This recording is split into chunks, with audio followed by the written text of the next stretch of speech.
I can't sing anymore or we'll get struck down. Hello out there, legions, one and all, and welcome once again to another exciting episode of the What You've Been Watching podcast. I am, as always, your host, the marvelous Mike D, joined by my co-host, cohort, and youngest brother, MD3, checking in on the YOU. What's going on out there in podcast land? We are broadcasting live from the Think Tank Studios right here in Tallahassee, Florida. We have brought the guest of all guests, the man who's going to get introduced but doesn't need it. The middle does himself. Hi. I'm the middleest one. The coolest, smartest, and most handsomest. So that's why I put him in the center shot. That's all arguable. That's not. Yeah. It's really not. It's really not. But anyways, how are you, Michael? I'm good, man. I'm good. Been busy. It's officially golf season is in full swing. Hey. Yeah. Yeah, those golfers, I'm sure they're just the most polite people after they get done. Oh my God. Paying their the level dues and fees. Yeah, the level of entitlement on these people is absolutely gobsmackingly awful. But I can't talk bad about them because, you know, they pay my bills. I know, right? How are you, Matthew? I'm good. Anything? Saw a movie this morning. Oh, yeah? Hey, we'll talk about it later. Nice. We saw Backrooms, but yeah. Nice. Well, there you go. That's called a teaser in the business. I actually prefer Backrooms 4. How long have you been writing on that joke, Michael? Yeah, he pitched it to me earlier. I wish you had crickets. I do have a couple things over here. Let's see what we got. I don't have the hater ass Huey button yet. I was working on it, then Michael distracted me. It's coming, though. It's coming. But yeah, not yet. All right. Well, we'll skip that for now then. Just imagine crickets. Yeah. No, I'm gonna load this because I recorded that part of the Boondocks and I started to cut it, but yeah, so it's coming. I'm working on a hater Huey button. There we go again. Oh, hater ass Huey. Yeah, I'll probably overuse it, but man. I'm telling you, man, we are like this close to being a wacky morning radio show, dude. I'm gonna live the dream. One day I'm gonna let you get these ones and twos over here from me, Michael. You won't get them back. So anyways, all right, if you found us, our plugs are probably in the description of our channel. It's at YouTube at WBW Podcast. Right. Go there, and what you do is you click on us, and all of our descriptions and all of our links are there because I'm tired of describing them incorrectly. You can find this guy right here at wolf.matt.tattoos. He does all the wonderful art that you see. So if you want to commission something super cool, or if you're just like, I hate AI slop, one, you're a good person, and two, hire somebody like him. Yeah, well put. Yeah. So he's always done fine work at a fair price, I can honestly say, as a customer. So, and Michael, you're around. What you got going on? I've been shuffling off Buffalo nickels on orphan kids. Anyways, all right. Well, let's get into it. We got a lot to talk about today. Yes, sir. So let's cut the small talk. Who do I want to start with? We'll start right down the line over there. Con moi? Eldest Daddies. Yes, sir. What you been watching, man? My man, I have been delving into the Spider-Noir series. I haven't quite finished it yet. I'm on episode, I want to say 4 out of, 8, 9? 8, I think. Yeah. Okay. I love it. I mean, it's got Nick Cage in it, being very cagey, but not full cage. Like, they don't let him fully out of the cage, but he's caging around. You know what I mean? Yeah. On a scale of him saying nothing and staring longingly at camera, and him, it's the bees. Okay. Where do you rate it? I mean, it's not full wild at heart. But it's, I would say it's somewhere in the 8mm snake eyes range. I was gonna say, oh shoot, I just had the movie in my head. Oh yeah, the Gone in 60 Seconds range. Oh, okay, sure. Where he's just quirky enough. You're like, why did he do that way? Right. Like when he's like rounding everybody makes up. choices, and he sticks to him. I'm wearing my Mandy shirt today. There he is. A witch. The best Nick Cage movie. I mean, blasphemy. It's not. Con Air, hands down. Con Air is the best Nick Cage movie ever. Well, I'm down to have this debate because you two are far more. I like Nick Cage. Nick Cage verse. Well, I've said it on the floor. Like, I like Nick Cage. I think he is a true artist, and you know what I mean. Like when he talks about movies and he talks about the craft, you can tell his passion. He's passionate. Yeah, and like he knows what he's talking about. And I will go as far to say I appreciate the swings that he makes. Right, I will never say no to that, but he does have misses. Michael won't accept that as a viable answer at all because you're wrong. Michael thinks they're all grand slams. They're not. Yeah, Willy's Wonderland was terrible. It's just how big of a grand slam is it? Now, obviously, some grand slams are bigger. You understand? I mean, they're all worth 4 points. But some are bigger, see? Sports analogies brought to you by the Fightins. Sid. Anyways. So yeah, no, what? So you think Con Air is the best Nick Cage movie? Oh yeah. And you're a Mandy person? Mandy, 100%. See, I liked Mandy, but I didn't love it. Like I get why people like it, but I didn't want to. I could watch that on a Tuesday. Like, let's go. My coworker Clint is like that too. He fucking, about Mandy. Yeah, he fucking and Nick Cage in general. I have my the Beast tattoo. Oh, nice, yeah, nice. the axe. Yeah. So, anyways, but yeah, Spider-Noir. What about you? What's the best Nick Cage movie? I mean, the one he won an Oscar for. He's really good in Leaving Las Vegas. Okay, but also, I mean, that's just my opinion. Okay, kind of low hanging fruit. No, I mean, I mean, some of the wackiness, like I appreciate it, but it's very, I don't know. It's kind of, I like it more subdued. Like Raising Arizona, I'll give you. That's a That great was one. hilarious. That's a great Nick Cage. Yeah. All right. So anyway, Spider-Noir. Spider-Noir. I've seen the first 4 episodes as well. Okay. And I dig it as well. So yeah, I like the fact that they shot it very much so in the style of a 1930s movies. They didn't like, let's do a modern movie with like, just happens to be set in 1930. There are some new modern tricks, like they, as often as they can, they try to give it the look, feel, pacing, the dramatic shots that kind of let them sit. The dialogue is, you know. Yeah, it's a straight up like Humphrey Bogart movie or something like that. It's you know, the Maltese Falcon or Casablanca kind of all rolled into one. He describes it as he's Humphrey Bogart meets Bugs Bunny. Which I also that's the part of the Nick Cage that they get to like go free range a little bit on, because when he's doing all the silly voice, like he'll pretend to be, you know, from the benevolent police officers union or something like that. And he's coming in like, yeah, see, the problem is it's boys like you that get the stiff end. See, all you're doing is following orders. And he's very clearly doing Bugs Bunny doing Humphrey Bogart. Yeah, he does. Like he goes in as a plumber one time and he's like, I know the unit, be right back. And it's like, he just does silly things. So, but I was going to say he's more Bugs Bunny when, you know, how Spider-Man's very quippy when he's in the mask. He's very Bugs Bunny then. He'll do like Tai Chi, see? Like silly stuff like that, which is just fun. Or he'll like put the mask on and he'll do like the Cage, like, all right, let's go. Like, it's 3 seconds you don't need in a show, but it's like, you got Nick Cage, you gotta let him do some Cage stuff once. Right. Let zebras do zebra shit. Yeah, I know, right? So I like him. He's well cast. He was well cast in the animated Spider-Verse movie. So I'm glad he's getting another bite at the apple. I think he's the only character that will probably ever be cast as Superman and Spider-Man. Oh, I forgot. That's right. Yeah.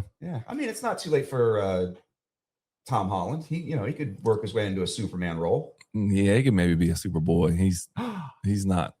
He doesn't have the stature. And I don't mean that mean. He's just short king. Superman's not. But he does have Zendaya. She's like, theory on this. Okay. We call Zoe Saldana the queen of franchises. Uh-huh. Deservedly so. Dude, this summer, like, it's all Zendaya. I mean, yeah, it was Spider-Man, Dune 3. What else did she The got? Odyssey. Oh, that's and right. Avengers. She was in that tennis movie too last year. Yeah, that's not a franchise. But yeah, like I just mean in terms of like how Zoe Saldana was in like Star Trek, Avatar, Guardian. It's just like I got you. Everything she was in. I think it might be. We might have a queen contention here. Yeah, the princess of it. Yeah, man. So yeah. Anyways, though, I don't know how we got there. Sidetracked. Anyways, yeah, Spider-Noir was what we were talking about. I mean, I think you hit it right on the head, man. I really appreciate the Lord and Miller. You can tell it really picked directors that understand the genre and understand that type of movie and how it's supposed to feel, and sort of like, you know, everything's very like they play heavy on shadows and sort of like mirror images and like the eyes only. Yeah, that kind of thing. Exactly. So, and they hit all the check marks to do that. So I can't recommend it enough. But it's basically a private eye, detective noir. But they also kind of throw in, like, I'm at episode 4, and they're just now throwing in that some people might have superpowers. So now he's having to wrestle with the fact that, like, oh my God, I've been the only one here with powers in New York this whole time, and now there's others. Gotcha. Yeah. So. Yeah, no, I dig it, man. I like that they're making it's. I think there's only one original villain, but everybody else is just classic versions. Like, what's her name? Cat. Cat Hardy. Yeah, Cat Hardy. That's clearly Black Cat. Yeah, you know what I mean? Felicia Hardy. Yeah, it's Felicia Hardy, but they call her Cat Hardy. And Flint is clearly Marco, that's the Sandman. Yeah, and so they're doing classic Spider-Man stuff, but it feels very like. If you never knew anything about Spider-Man, you'd be like, oh, they did the Rhino disc justice. So like it's its own thing. So they kind of get enough creative liberties of being, have some fun with it. And so I'm about it. And clearly there's a bit of a Sinister Six element. And Silvermane as Brendan Gleeson is really well cast. Yeah. He was so good in this. And he's laying on the Irish brogue just thick enough to where it's like, it sounds smarmy and like real sleazy. Yeah, he's a good I didn't even know there was a Scottish Mafia, but to quote the past. But yeah, no, he's great in it. I like him a lot. And the fact that everyone's playing each other, like the same central characters, it's like everyone's like, oh, I'll pay you money to follow this guy. But then that guy's paying the guy following him to follow that guy. It's like everyone's kind of didn't see you seeing me to see you there. Yeah, it's a lot of tangled webs being weaved. But it does stick to the tropes of like Ben Reilly is like the traumatized detective who's like now drinking his sorrows and all that stuff. And it's the classic tropes that you want, but it really does help build the world. Where you're like, I bet some dame comes in and convinces smart mouth and convinces him to take a case. And he's like, sure enough. Like, here she is. And cute. Yeah, but it's all the things you would want in a noir. So I'm digging it. I can't wait to finish it. So you gonna check it out? No. Okay. No, I'm good. Don't care.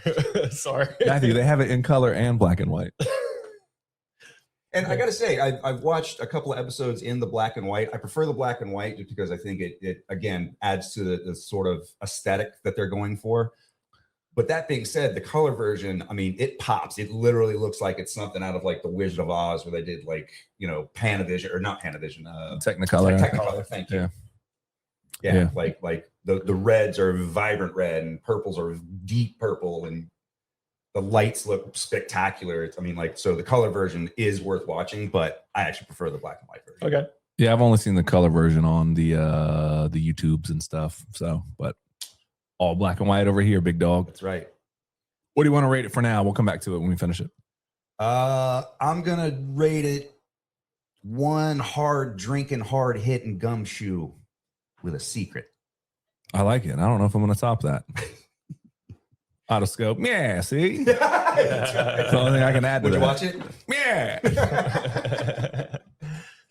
All right. Cool. Yeah. Let's see. Got a question for you, sir. All right. What you been watching?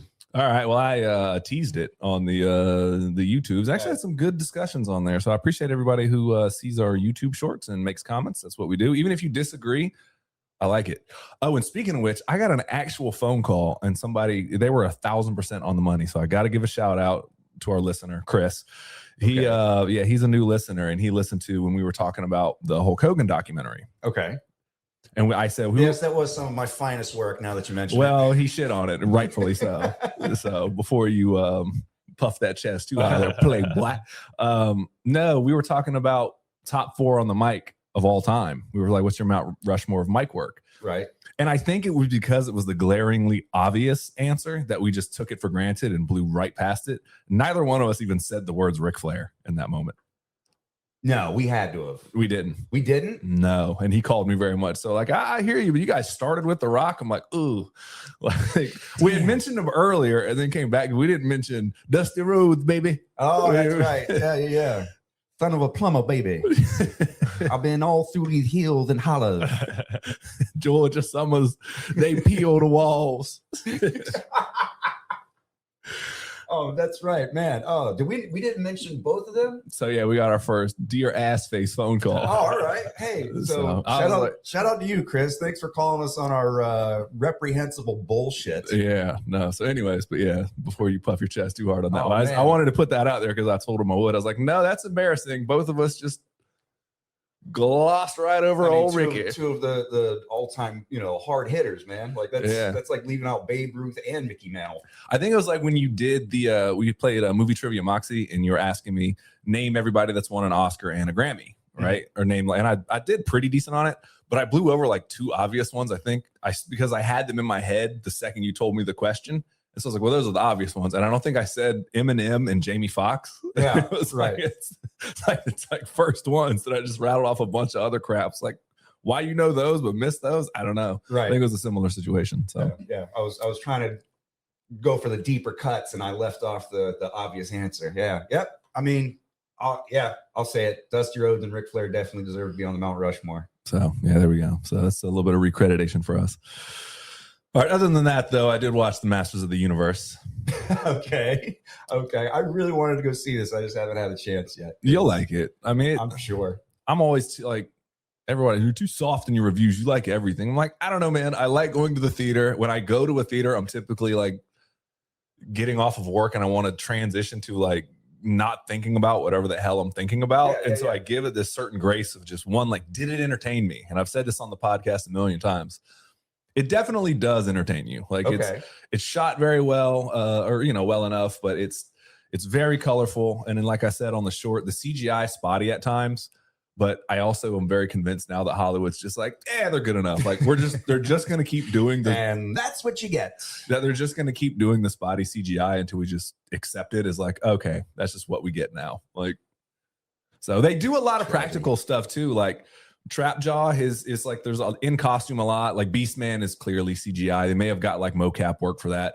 Like Trapjaw, his actual jaw and stuff is they do like a lot of little pig soldiers in practical effects. So they do go practical a fair amount. And I found myself cussing at one point. There's a whole beef between Man at Arms and Trapjaw.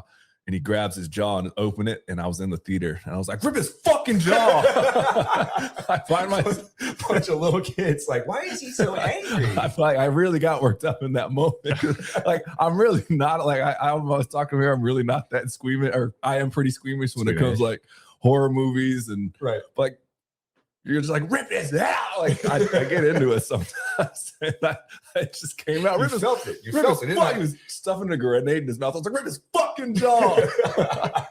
You felt it in that moment. Yeah. It moved you. That's not a spoiler alert. Man at Arms and Trapjaw fight. Surprise, surprise. Yeah, I'm pretty sure at some point they put all the toys on the table and just like, and then he's going to fight him, but then he's going to come over here and fight him, and she's going to fight her, and she's going to fight him. It's literally, they just roll camera on somebody picking up two toys and going clack, clack, clack, clack, clack, clack, clack, clack. I love it. Yeah. I love it. The budget was cut for that scene. So we always had that one friend like, come over and play toys, and like we were always big on like making the elbows move and like landing the punches and taking our time, and then you always have that one kid that come over that's just bashes your shit, like just like, whoa, dude, stop playing with him as much as causing abuse. Yeah, my toys, yeah, whatever this trauma is coming out. Yeah, go to a therapist, please. Unresolved traumas in this household. I don't know. We let GI Joes on fire, so who am I to judge? But no, that was fun. Yeah. And there were RGI Joes. It's true. That's true. But yeah, no, it's all in color and stuff, man. It's pretty colorful. It's undercut a lot by jokes, man. Like every single serious sequence, they might as well just fart at the end of it because it's. Okay. I mean, that's the bar of jokes in which just like real poignant moment, real like, or they just like they can't handle the seriousness and have to. It's all of it. I feel like in it's hard not to compare it to Thor: Love and Thunder just because one, the look and feel is so similar in terms of just the color palette that they use, the spacefaring adventure and stuff. But like Thor: Love and Thunder was like almost every scene transition was just something awkward. It's like, all right, ends with the goats bleeding, what? And then they take off, and it's like, okay. And then this one, they just go for a joke. Like every badass, you're like 80s metal. They got Brian May on the guitar of Queen shredding. boodle, boodle, boodle, boodle, boodle, and then they just like throw a joke in there, or somebody trips, and you're like, okay, which is cool. Like, I don't mind the silliness of it, but then there'll be real character development moments between like father and son, or excuse me, father and daughter, talking about alcoholism and like being the person you want to be and learning to stand up for yourself. And then it's just, again, it might as well be a fart joke that comes in. You're just like, okay, like I get we're going for humor, that's fine, but it's just, it seems maybe that was not the time to land on a stupid pun or a, awkward moment. And it's weird in the fact of, I don't mind it being corny. I don't mind it being cheesy. It was cheesy. It's always been cheesy. Yeah. Oh yeah. But there's a difference in the 80s cheese and the fact that they were trying to be at times deathly serious. I mean, maybe what's the guy with the O on Ozar? Orko. Yeah. His stuff was always kind of silly or whatever, but like, yeah, but he was supposed to be, he was the snarf or the whatever. He was supposed to be the slapsticky, like, whoa, I hope we don't get caught. Yeah. And so like his stuff a little bit, but some of the other things, they were trying to be serious, and you look at it through today's lens, and that's what makes it corny. Or like you look at Miami Vice, where Miami Vice is just all excess. Yeah. You know what I mean? You're like, this is just Miami's cocaine, whatever. Like, that's just what it is. And so them trying to make it corny for a modern audience, it just doesn't quite work the same. Gotcha. Because it was corny because it was trying to be awesome, and now we have the gift of hindsight and being like, this is silly. Sure. And so I think they were trying to double and triple down on that. So I wasn't mad at it. I wasn't like, oh, my expectations for like He-Man, like it ain't gonna be Highlander. I can tell you that much. Which it's There Will Be Blood, Masters of the Universe. Yeah. And then Inception, Thelma and Louise, just because I'm a fan. Yeah. And they have some awesome needle drops in there.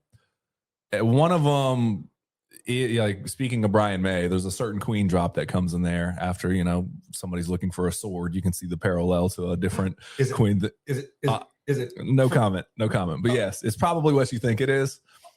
And they also, so there are some really cool music drops, but there's also some that are like, again, we're just being silly right now. So again, I don't expect deathly seriousness from it, but sometimes it does have to take itself a little serious. No. Yeah. Just to it just doesn't let it breathe. It's like, we can let this breathe for a second and not have to end on let them sit in the moment of like, oh, they actually learned something, or wow, that was a big accomplishment for him. He must feel really proud. Yeah.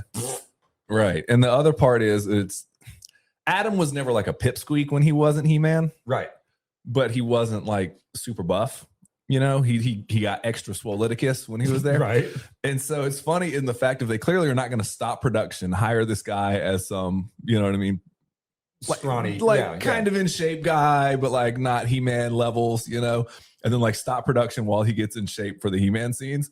So all they do when he's in the real world is just put him in baggy stuff and like have him like struggle with like 20 they probably made him cut whenever he's got his shirt off. He's like, no water today. Yeah. And so like you can see that even under like the baggy clothes, they're trying to make him look. Sure. He's clearly ripped still. It's the what's that movie?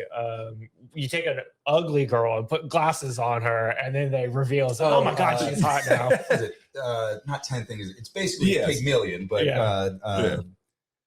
10 Things I Hate About You. I don't remember. I can't think of the name. That sounds right. Sure. She's all that. Yeah, same situation. But yes, that's a great analogy, Matthew. So, but yeah, he's clearly still super shredded there. The Janie Slater, that's it. Janie Slater. So, but yeah, and other than that, I'm trying to think. Skeletor, as pains me to say, Jared Leto was good, but the way they write him, he's all over the place. He's like twirly mustachy, but he's also frightening at times, like legitimately. He chokes a lot of people, and like poor Evelyn, she gets choked a lot. I'm like, Allison Brie? Yeah.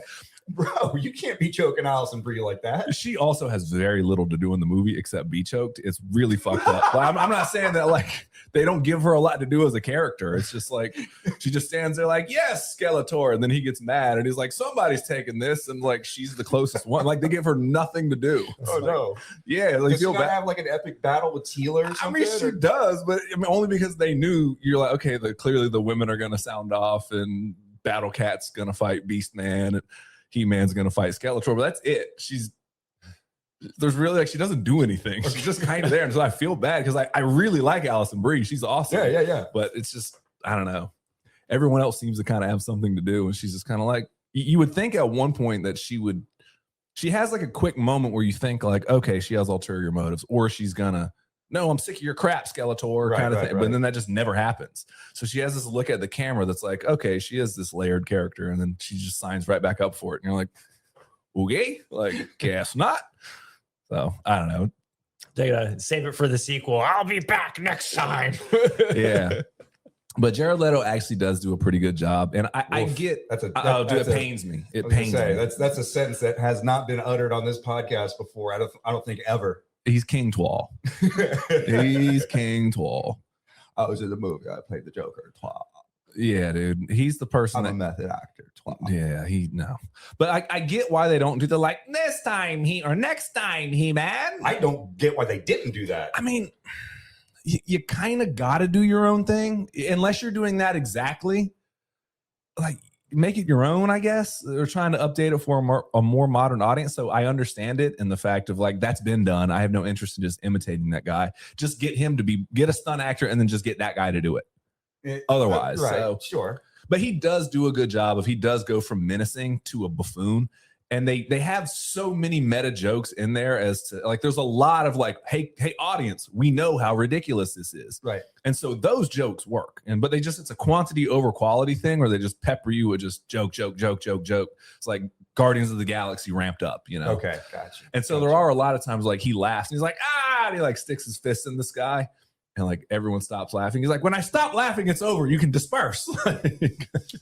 And so they like Dr. Evil. Yeah. Right. Does he at any point in the movie call one of his henchmen a sniveling nincompoop? I think so. Good. And there's a lot of alliteration. Yeah, a lot of Evelyn. Poor Evelyn. Right. But yeah, he does call people alliterative. Flea mongrel. Yeah. Yeah. There is some of that. But he really does remind me of Scar. Of just how he's the Lion King. Yeah, his performance does of just he's like also very like, and yes, I shall conquer the realms and da da da. And he's like almost sitting too high a throne a little bit. Okay. But he's also is surrounded by morons. He also kind of is one himself. Right. You're like, So, but yeah, his whole plan of just get sword, rule Eternia, service level. Like I had a bad bathroom day. I took like 4 bathroom breaks and at no point was like, missed something key. Right, gotcha. It's like, yeah. And also the movie's 2 hours and 12 minutes. No reason for this movie to be over 2 hours. Yeah. 0 reason. Yeah. I top out about 100 minutes, I would think, is about where you would want to be on that one. Yeah. Just tighten it up. I mean, literally, what's you get Adam from Earth to Eternia vis-a-vis the sword or teleportation, or Tila comes, picks him up, whatever, but get him to Eternia. He learns a secret heritage. Got to go get the sword. Oops, I can't get the sword. Man-at-Arms teaches him some shit. Tila teaches him some shit. He meets up with Ram Man and Nectar and, or Mechanic or whatever his name is, Mosquito Guy. That way you can bring in the toys later. I mean, turns out by the time you meet Skeletor for the final time, he has the power. How complicated is this? I mean, you pretty much got it. They just spend a little too much time on Earth. On Earth, he's a HR representative, and so in Eternia, it's all like you settle it with your dukes. And in HR world, it's use your words and right. Now you can't have your music too loud. Other people find it offensive. Yeah, and it's a pretty wafer thin plot to get him to unify the troops later. Shut the fuck up, Linda. I'm gonna listen to whatever I want. I know, right? Fuck you, Linda. So and bringing in shrimp for lunch. Who microwave fish? It's a cardinal sin. So, but yeah, it's fine though. Like I think it'll entertain. If you're a He-Man fan, check it out. I don't think it's going to disappoint. They explain all the silliness of how like no one knows that Prince Adam is He-Man, despite him transforming in front of them all the time. And so again, there's enough jokes. I'll give away a couple for free, but like they just kind of like. He runs off like there's a beacon on the valley, and he's like, I'll be right back. And like everyone's standing like, does he not know that we know it's him? Do you think we just forgot all that?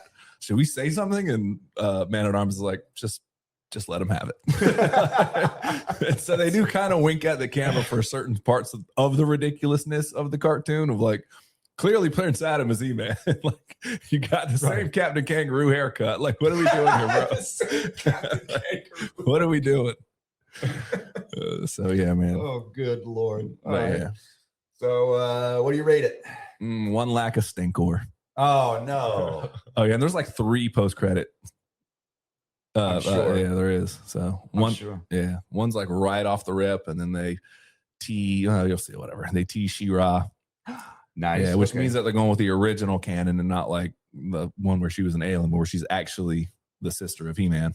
Yeah. She was from Eternity and got banished to a different dimension or something. Eternos or something, right? Yeah, Whatever it is. Eternos, yeah. Yeah. And so they tease that, and then of course Skeletor's potential return, because they don't have a deep well. They do have a deep well of villains, but they all fall under Skeletor. So well, yeah, I mean, then you bring in Hardak.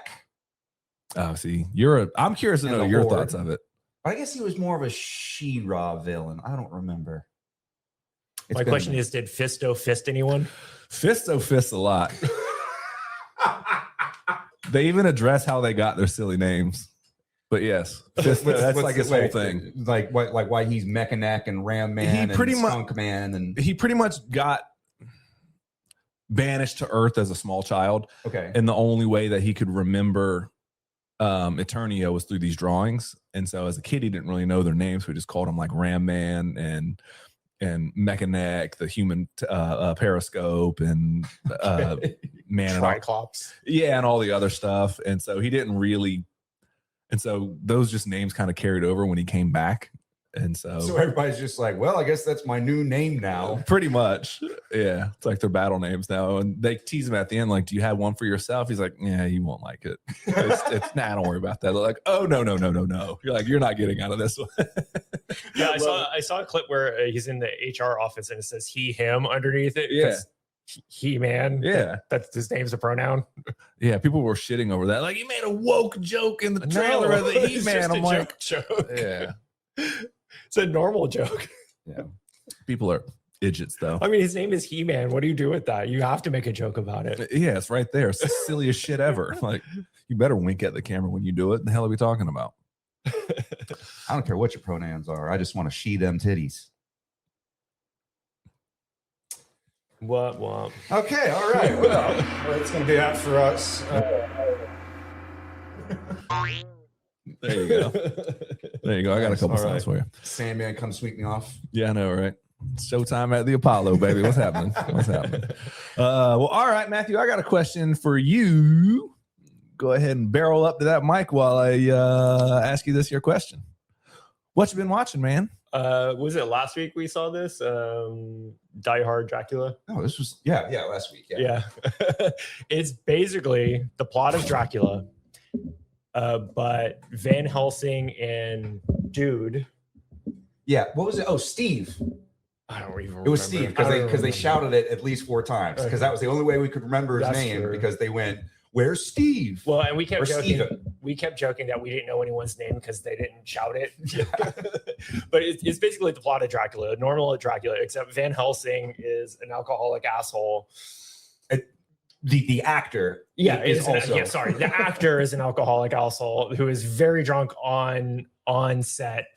Like, and very, very obviously, Steve, the actor, is holding up the Van Helsing actor while he's doing his lines. He's literally like stumbling just, like, into holding him up while he was like, "And we will come for you, Dracula. Yeah. We will take you up." Very funny.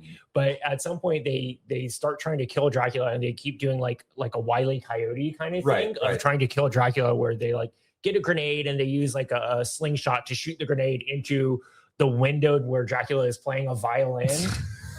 And it explodes and nothing happens out of it. And then it cuts to the next scene where they basically do the same thing, where they take an arrow on fire and Steve climbs up and pours gasoline on Dracula, and he's in the window playing his violin again. And they shoot him and light it, explode the thing, and just does this loop constantly where they're just like, "We'll get you this time." And then we kept expecting a Die Hard to happen because it's in the name. Right. I mean, one would think. But at no point is he crawling through vents. Is there a Nakatomi Tower? None of that stuff. Doesn't even take off his shoes. Yeah, nothing. No yippee-ki-yay even? No yippee-ki-yay, nothing. No, Marcus. No Die Hard. You have far too much enthusiasm for this movie. Far too much confidence in this movie. I think it's Die Hard insofar as Dracula is hard to kill. And that's it. It never goes. We kept wanting the Die Hard. and it never happens. They hit him with this like silver trident, but they don't get him in the heart. They get him in the liver, and he just pulls it out and goes to throw it at Van Helsing, and he dodges sails out the window and just strikes some like random fisherman on the bank of the river. 2 scenes later, they're like on the bank because they jump out of the window, and just dude is there dead with the trident in him. It's a callback. I like it. Hey, hang on 1 second. Let me fix my mic real quick. It busted on me. Give me 2 seconds. All right, we're back. We're back. My mic was flopping.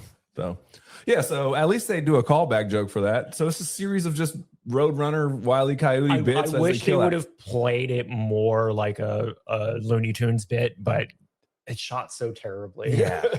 I mean, this thing was shot on like one of those old cameras that you had to hold up like the cam 4 or whatever in the tray and be like, now smile for the buddy. Yeah. Like that's the camera that they filmed this thing. Yeah, on. and it was like grainy as fuck. 1998, I think, is when it came out. Yeah. Like, and it looks like it was shot in the 70s. No reason for it to be this bad. Yeah. Like you have the technology. Just please utilize Someone shot it on their flip phone, I think.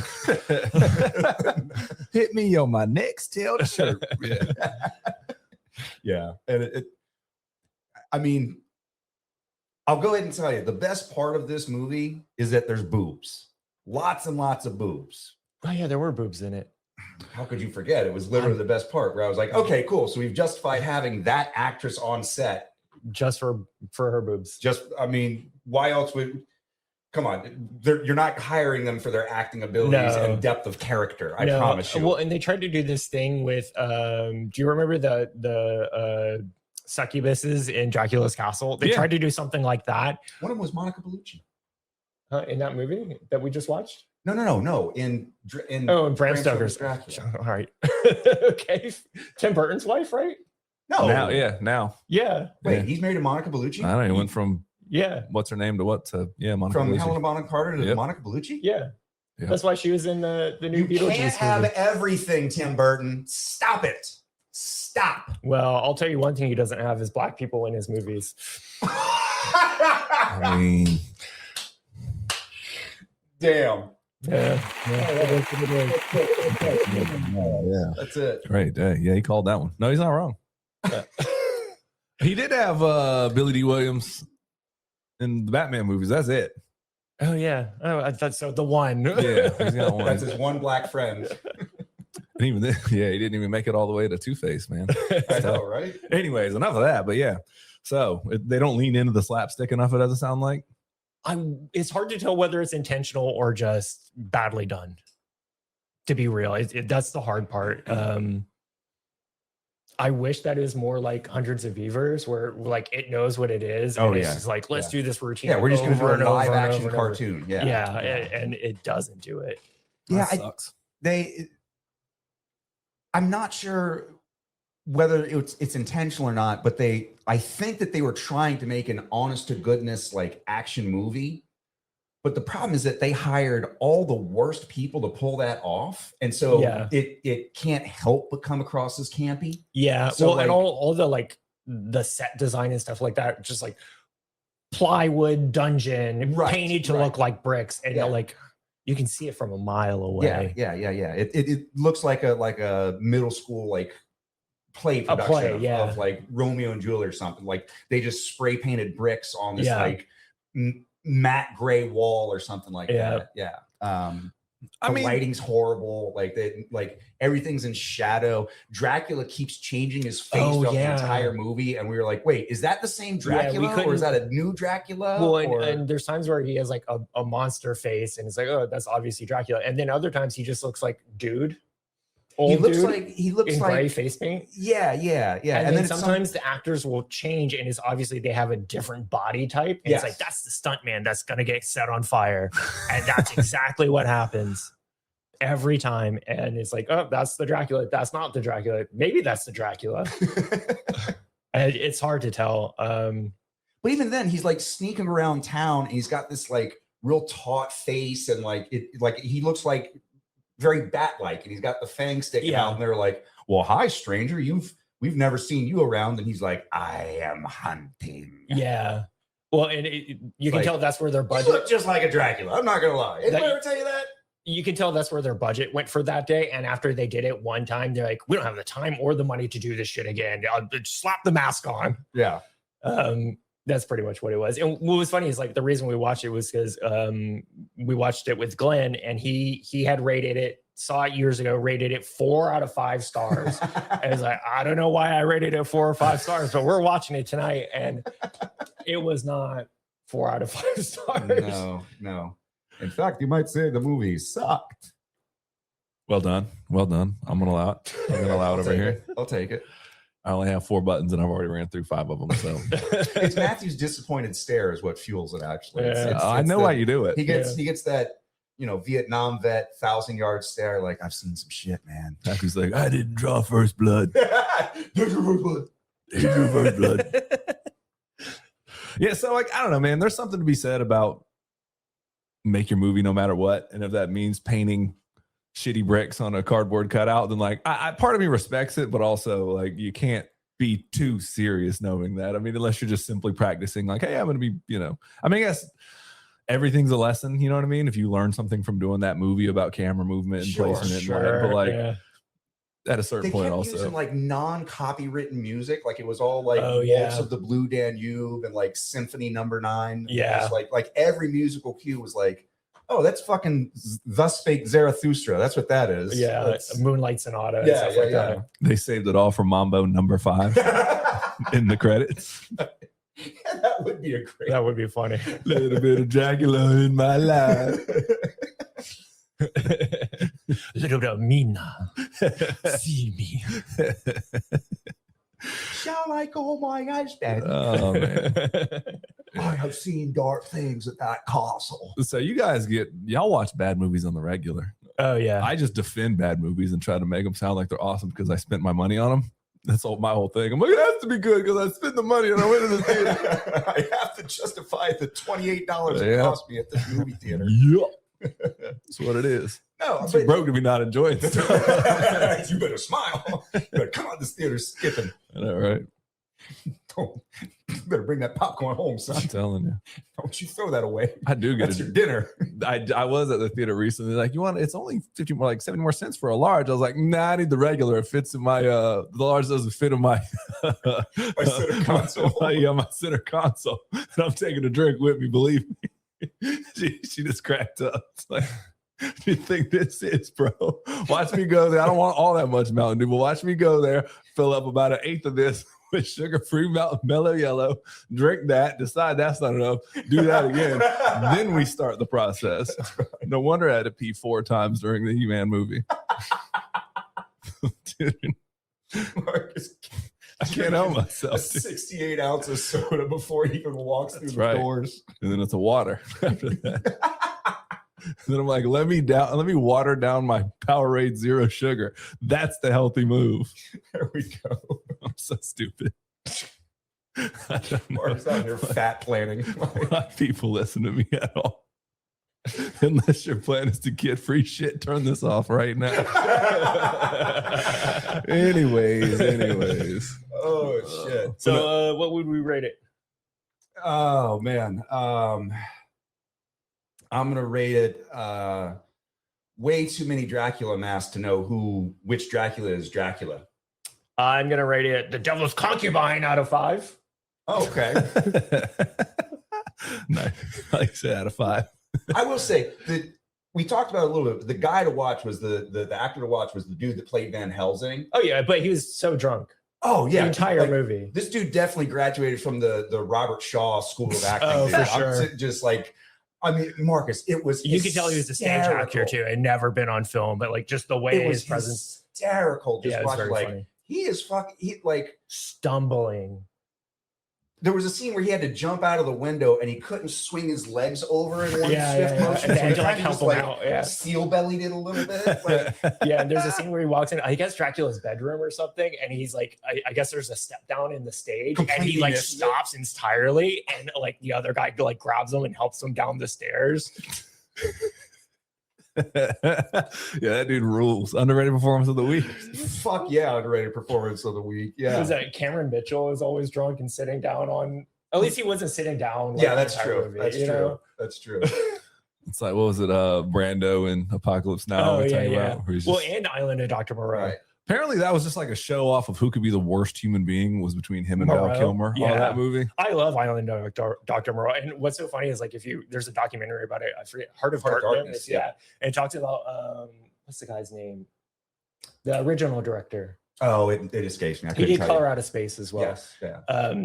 He got fired like really early on out of the movie, and he went and hid in the bush in Australia, and then really joined the cast as a monster in the movie. That's wild. And it's like the cast just Like he dressed him wouldn't up. leave. Yeah. That's wild. That's wild. But yeah, I've heard stories like it was just a showdown of who could be the worst human being. Yeah. Because apparently Val Kilmer really wanted to meet Brando, and Brando was just like, I mean, at this You're point, not was- on my level, dude. Well, A was very rude, but also was like just popping pills and drinking all Yeah. day. And he was just like, wow. So I guess never meet your heroes. Okay. So like, if you want to be a dick, I can just be a dick. Yeah, but right Val back. Kilmer was famous for doing that on set too, though. And We've he's just- we've definitely talked on the podcast where Val, he's a diva. he is by some standards, but he also was like really committed to the art form. Oh, And so it's sure. like, and if you're not at his pace with Yeah. it, then he's like frustrated. He's got a vision. Yeah, like exactly. because even like Robert Downey had said, and this is back when he came back and was sober, and it was like, I mean, and he was saying that like, I'm out here at 2:30 in the morning freezing with Val Kilmer, which for a lot of people they couldn't handle. But you know, like when he sees the vision, you just kind of like, all right, You go with it. Yeah. yeah, and You're so- along for the ride. Yeah, and so even he kind of knew it. So he kind of hinted like, yeah, it can be difficult, but here nor there. All right, you guys want to take a break? And then we'll talk a little bit of Backrooms and I Love Boosters? Yeah, or- sure. Sounds good to me. All right, we'll be right back. Matthew, who's our sponsor? Our sponsor. Very real. These are very real. We get paid. Sponsor. Man, I don't have one. The, Edit that out. the absence of sponsoring is our sponsor today. No brand. Yeah, no brand is our brand today. Base for rent. That's what it is. Lamar Billboards. That's what it is. We'll be right back.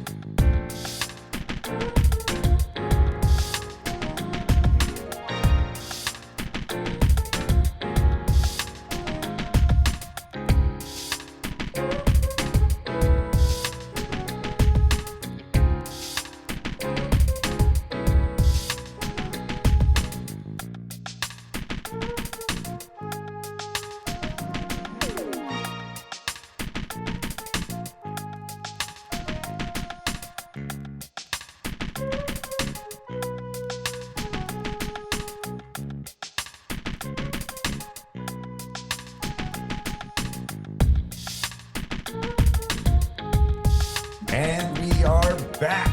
We are back Back. from our sponsor, The Absence of Thought. Marcus, what you got? I was lost in said absence of thought. I don't know, man. We're gonna talk about movies probably. All right. What, really? Yeah, Wow. yeah. So let me ask you something, brother. What you been watching? This morning I saw Backrooms. Okay. All right. Man, I guess, do I need to explain this movie? Yeah, sure. A little bit. I have not seen it, so please. Well, no, I meant like the origin of it. So originally it started as an internet like SCP kind of thing, like creepypasta, and it just got legs. And this dude, Kane Parsons, I think is his name, while as a teenager started making short films about backrooms and liminal spaces.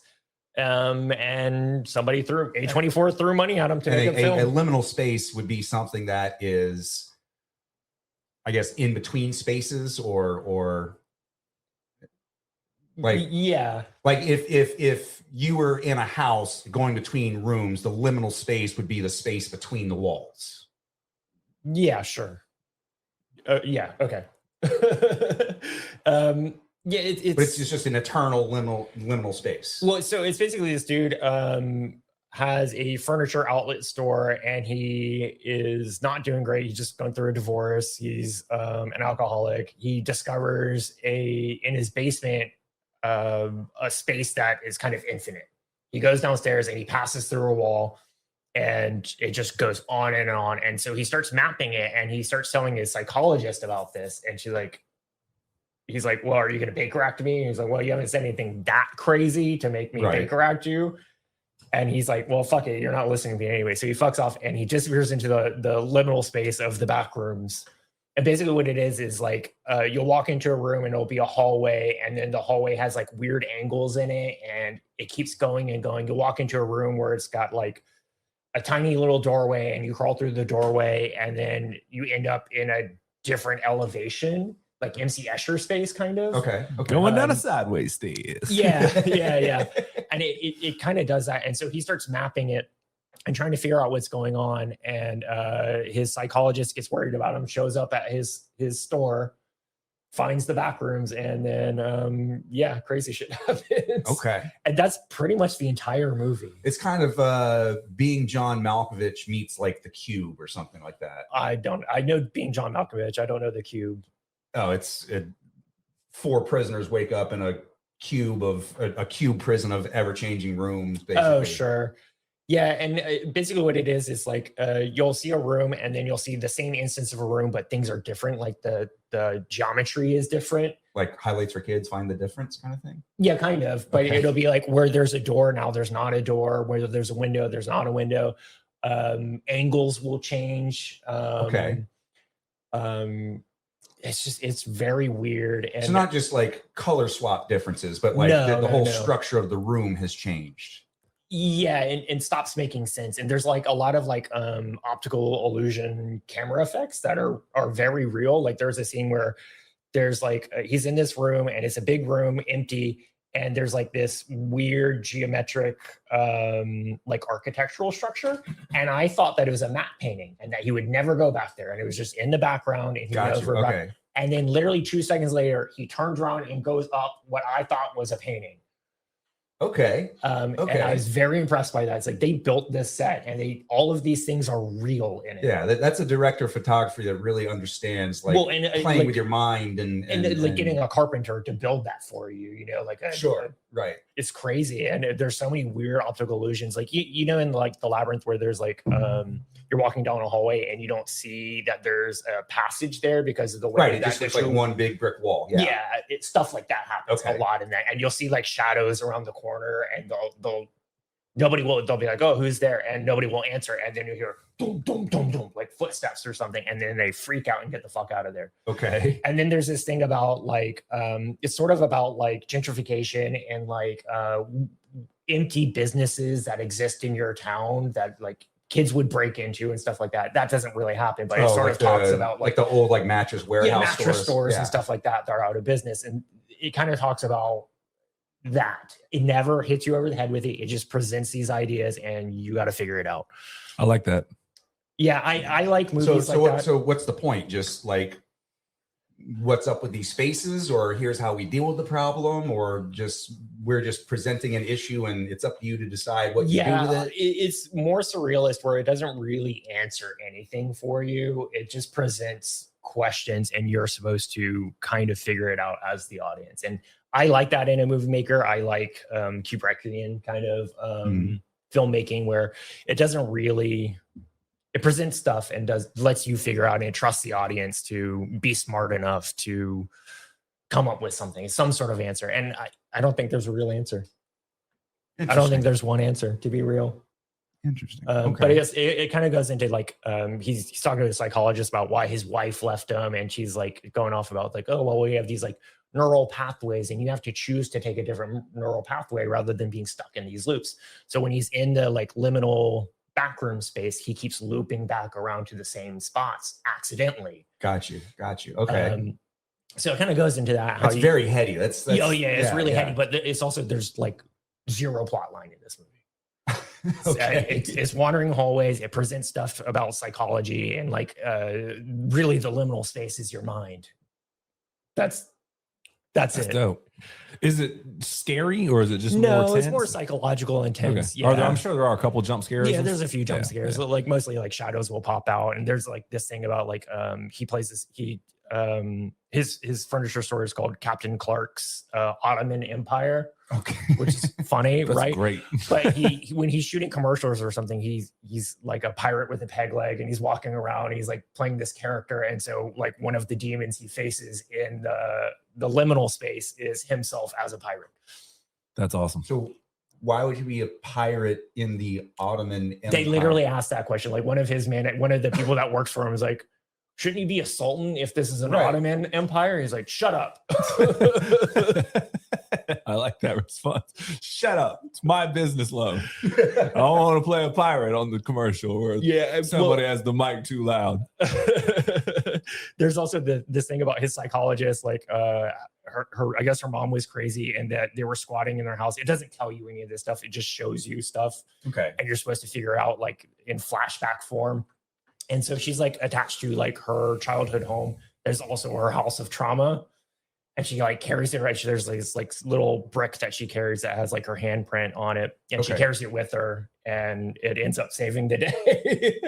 All right. So yeah, I was like, you had the key the whole time. Yeah, kind of. Yeah. And so this thing about like the main character, Clark, doesn't want to get better. And he ends up telling his psychologist, I like it like this. I like being an asshole. And she's like, well, then be an asshole then. Yeah, I mean.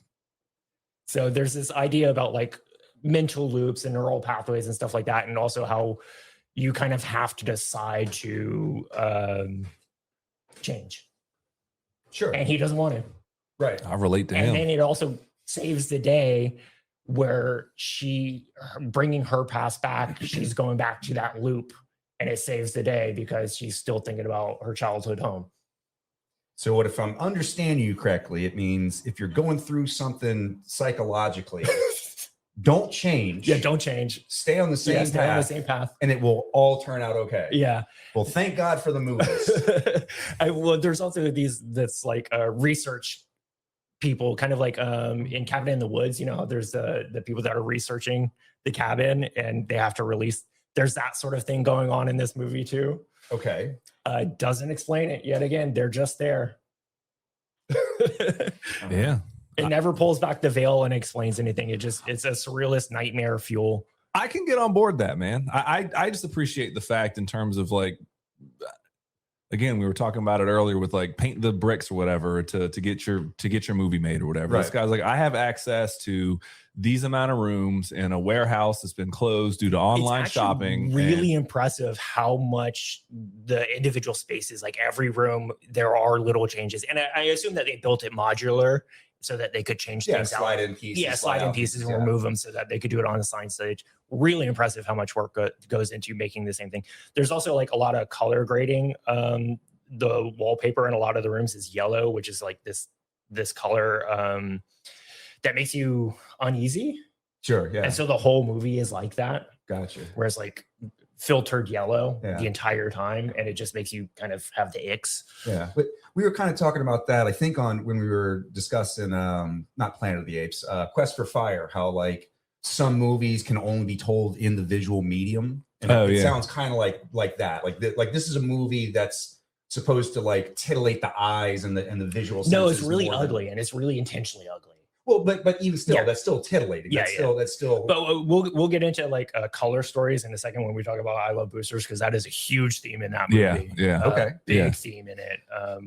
But for just the idea that they light it and it didn't go straight to DVD with it being primary, and I'm sure they pulled a lot of tricks, but the fact that they can pull off fluorescent lighting in a yellow room and make it even not want to gouge your eyes out after 2 hours. But yeah, I'm just saying, but like they can make that entertaining, because that is like, that's tough. It's only an hour and 40 minutes or something like that. So that's easy. Yeah. And there's also, speaking about fluorescent lighting, that constant fluorescent lighting buzz that you hear, it's throughout the movie. It's like drive me absolutely. It's like cicadas in like Evangelon. It is just throughout the entire, and the whole movie is to make you feel tense, and it does. Good.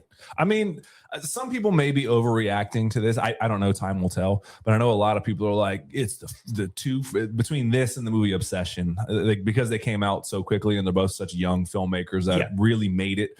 I mean, A24 came in and backed it, but really it was largely an independent thing happening before that. But then you couple like Markiplier and some of the other people that have made their movies recently. Speaking of Markiplier, I did see Iron Lung when it came out because my coworkers are obsessed with him. I was like, fine, I'll go see it. Whatever. Yeah, why not? He was fine.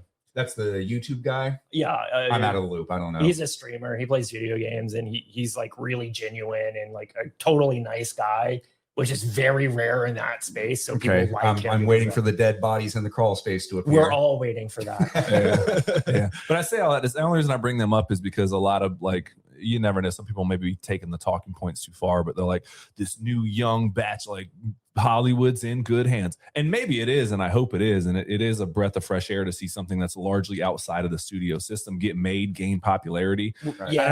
I know Backrooms was bought by A24, but even then that became their highest. I mean, he was already doing it by himself before it got picked up. And he's like 22. The other guy that did Obsession's like 20. I think.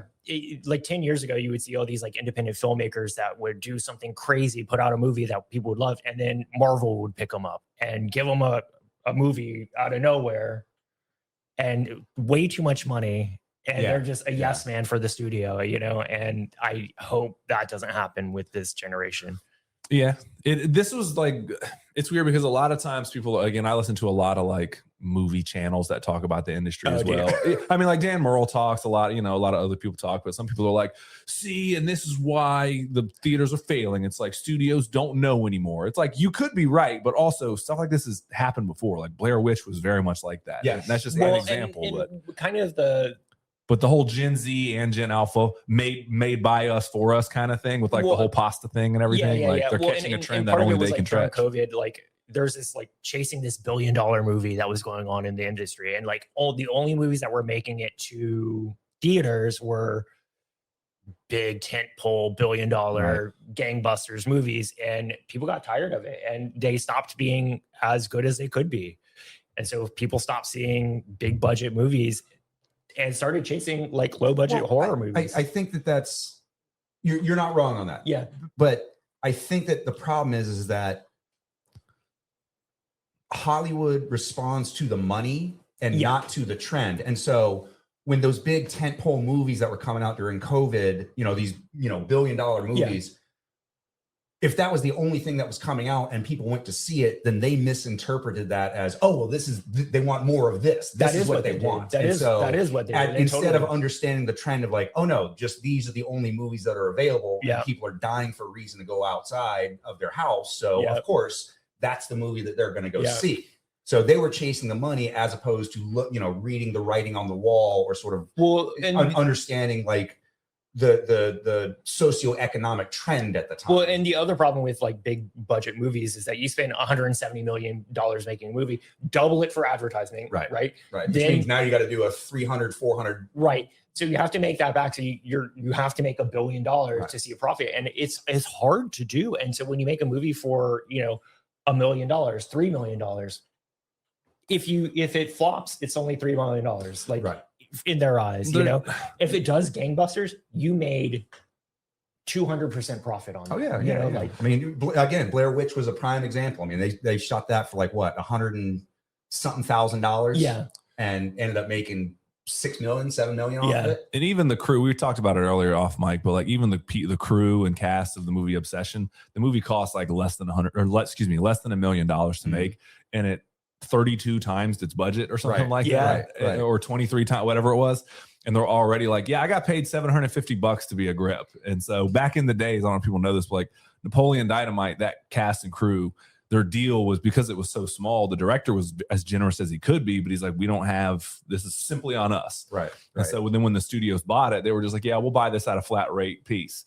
And then it made so much money that the actors had to then sue them in return to be like, how about that Scrooge McDuck style vault behind you that says Napoleon Dynamite profits and merch profits? Like, can we get some of that? Like, we're not asking for all of it, but can you pay us accordingly? If you look at the DVD sales for, I mean, it was the #1 selling DVD for like 2 years, something like that. Almost, it was like well over a year. It was big. I mean, it made a lot of money. Yeah, I mean, like, and just to be like, well, I mean, I understand there's the you concept signed a contract, like, but also, apparently the contract was worth way more than it was back then. The price of that contract has gone up because you seem to be doing very well. Right. Like, you don't seem to be for want. So I don't know, man. We'll see. I'm interested in this. I know they gave the kid that did Obsession, they're giving him the Texas Chainsaw Massacre.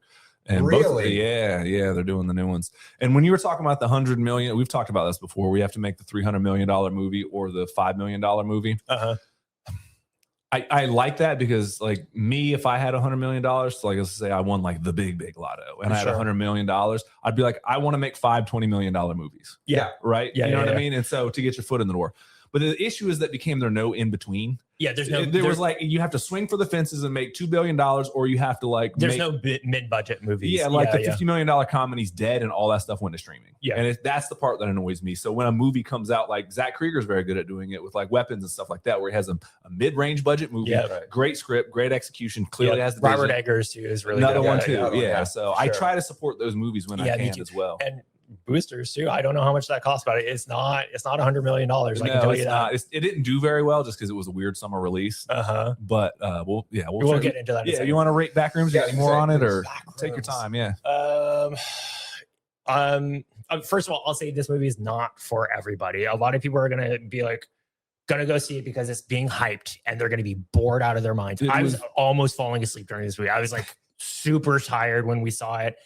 And I still really enjoyed it. And I would recommend it to people that like that sort of thing. A lot of people are going to go see this movie because of hype, and they're going to be disappointed. See, Matthew, we almost have a button on here going, I just explained the meaning of Christmas and how it's pagan and Jesus probably hates you for celebrating it. Yes, Huey, but it was boring. That's the other button we're working on for the show. Yes, Huey, but it was boring. Yeah. If you're going to see this movie just because of the hype, you're not going to like it. If you're okay with a really underplayed story that leaves you guessing, you'll probably enjoy it. But I'm going to give it infinite liminal space. Oh, strong rating. Yeah. Strong rating. That's favorable. It's literally unbeatable. It's infinite. Infinite liminal spaces. Anyways. Well, cool. Yeah. Cool. Well, Michael, ask us, one of us, what we've been watching. It's on me this time. Okay. So, brother, what you been watching, man? Matthew, I was going to attest to this. I brought it up recently, and so I said we'd get back to it. But I did see the Boots Riley I Love Boosters, and I kind of talked about it, but I didn't really want to talk about it with somebody who hadn't seen it because there's so much. Yeah, it's a lot to unpack. And like, this is the sole reason you're here, brother. I know. This moment right here. Well, and I've been researching this too, by the way. Like, I've been watching a lot of breakdowns of it. And good. We always tell the people, like, it is great. We love original ideas. Like, you know, I've brought up Dan Merle 3 times. Like, if somebody says something and I'm like, oh, I like that point, I'm not going to say it's my own, but like, we're here to talk about movies. Right. And like, you know what I mean? If somebody has like, oh, that's an interesting take on I Love Boosters. I didn't think that. Like, it's a free place to talk about that. So, I mean, sometimes a good idea or a good point is a good point, and like, it's worth repeating. Yeah, the only thing I try not to do is just regurgitate it as my own opinion. No, yeah, being like, I don't know, I have no opinion or way to form my thoughts, so I'm just going to say what I heard about this movie. Dan Merle, tell us what to think. I know, right? Dan Merle. So I brought you because it's a lot of movie. It's a lot of movie. Yeah, I would describe it, and this is in some ways, this can be an insult. Because I think, you know, Martin Scorsese described Marvel and DC and comic book movies as an amusement ride. Right. I think this movie's very much so an amusement ride. Oh, it's a crowd pleaser. But it also gets you thinking. It's like it lost me at times, I'll be honest. Okay. Well, that's part of the reason. Some of us have a degree. I have degrees. On my thermostat. I was trying to do a master shake thing, but I wasn't even smart enough to do that. I have the degrees. Well, let's see what your ass knows about flying. I am 30 or 40 years old and do not have time for this. I was trying to do a master shake thing there. But yeah, no, I mean, I get the movie. Like, I don't think there was a lot that. Do you want to set it up? Like, explain? Yeah, real quick. Okay, so Kiki Palmer, who is really working her way up this what you've been watching Wall of Fame. Yeah, she is just. I'll watch anything she's in right now. She's adorable and charismatic and just so full of life, and she's just fun to watch.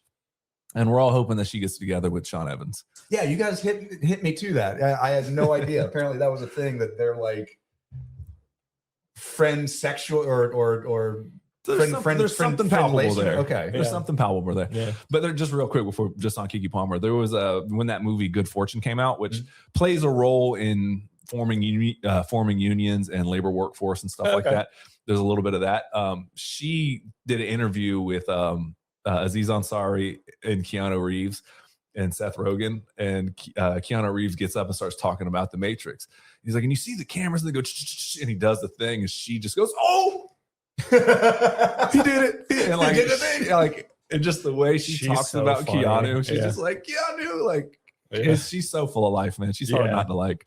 She is very charming. Yeah. And that's even with Sean Evans. Like, it was in another interview. Somebody was like, oh, who's somebody you work with that like really sticks out in your brain? It's like, Kiki Palmer. Yeah. So anyway, she leads in the Bay Area, which Michael's a little bit familiar with. That's right. I know the area. Been there. Did a little bit of rambling. Yeah. So in the Bay Area, there's a gang of thieves called, I think, the Velvet Gang, I believe, or the Velvet something. Something like that. Yeah, I was going to go with the Velvet Gang. If I'm wrong, just correct us in the comments and rip us apart for not knowing shit about nothing. It was the Velvet Underground, and there was Lou Reed. I know, right? So they've been boosting high-end fashion to then go sell. Yeah, resell. Yeah, to resell at their own accord. Okay. And the first time you really kind of get introduced to this is you see Kiki Palmer. She's dolled up in the club or whatever, and she goes up to some guy and is, smooth talking him. She's quite the attractive lady. I mean, got a good looking guy. Out of bed for eating crackers, And it's funny, like one of the first jokes that really works is she's sitting there talking about like, and what size shoe do you wear, and da da da da. And you don't really see where this is going. You think that she's just trying to like pick up a dude. And she's like 13. He's like, everybody says they're 13. He's like, I'm just 13 all the way through. And then they takes him back to her place, opens up the door, and it's like, so anyways, you really would want to look good in this, and brings that, and it was the whole pitch to get them to buy the stuff they've been selling the whole time. Snap. And he gets all mad. He's like, you had no intention of doing this. And she's getting all mad. And she's like, look, I see you, Mr. New Businessman. You're going to need to keep up with appearances if you want to keep looking like that and trying to bring women like me home. And he kind of gets offended, but then he turns around. He's like, you got anything in a 10.5? Which is just a great setup. And so they run a gang of people doing this. They're very well organized. Demi Moore plays a fashion designer, high-end fashion designer. She's like could have been the mogul. Yeah, could have been Elon Musk if you wanted to type. Like they put her as that kind of brilliance of like graduated, like a Tony Stark intro, almost like graduated from MIT at 12. Yeah. Super genius, decides to become fashionable. Yeah. And so, and she's the one that's pretty much running all these high-end stores. And so that's kind of the first half of the movie is them boosting, running the scam and well, there's a lot of setup too about the world of I Love Boosters too, because Demi Moore's character is like this high-end fashion designer who runs a Metro Shopper or something like that. Something like that, yeah. And each store will sell this season's fashion, but only in one color. Yeah. So each store, if you want the pink, you have to go to that store. If you want yellow, you got to go to this store. Because it makes it more exclusive to whichever store you go to, basically. Well, it's also about monochrome, which is like color is a huge part of this movie. Yes, it is. It's a huge, there's a story just within color. Wait, so like the store itself is all red or all blue? Yeah. Everything in one store will be red or blue or yellow or purple or pink or whatever. That should be qualified as assault. That sounds horrible. Dude. Boots Riley is smart with the colors. Yeah, he's man. very smart. What else? So just quick synopsis so that, again, we're not going to hit every point. The news plays a big factor in this. The news is constantly running, talking about the rate on crime, and talking about boosters and how it's, that's the reason why everything's bad, right? Is these boosters. Yeah. And so there's a young woman that comes in. They're setting up store. They get a job at this one of these high-end stores, the Metro Fashions or whatever, so that they can boost it. So they can boost everything, right? Gotcha. And they're about to quit. And one of the other women that was not part of their crew is just kind of hip to a lot of things. She's big on like forming a union and stuff like this. And they're like, sweetheart, we're not going to be here that long. We're about to steal like a motherfucker, right? We're going to steal this shit and be gone. As soon as they go strike, the store's completely empty. I mean, bone dry. Got you. And this... Well, they also, Kiki Palmer's character is a fashion designer that is trying to come up in the world. And she sees that one of her designs was stolen, something that she was submitted to I think she says she didn't submit Yeah, it. she did say she didn't, but it was stolen anyway. She submitted something to some contest, and then she finds it in the store that she works so at. somehow or another, one of her works found it Right, into exactly. So Demi it turns into like a death wish situation where it's like somebody stole my thing, so I have to get back at them. So she makes it goes like full Charlie Bronson. she does, yeah. Yeah, there you go. Death wish. And so she makes it like a personal mission to we- fuck over Demi Moore's character. Yeah. Even to the point where she like stows away into her apartment that is slanted at a 45-degree angle. And so, yeah. And it's this thing about like Demi Moore has a really easy time in her apartment, like walking across it, and everyone else struggles. Because of the 45. Why is it because of the 45-degree So angle? why is it 45? I don't know. I don't know. It's Who just knows? artistic choice. It's stuff that is easy for her is difficult for other people because that's the rules that we play in, I think. Okay. Yeah, So She makes the rules and you are just living with them.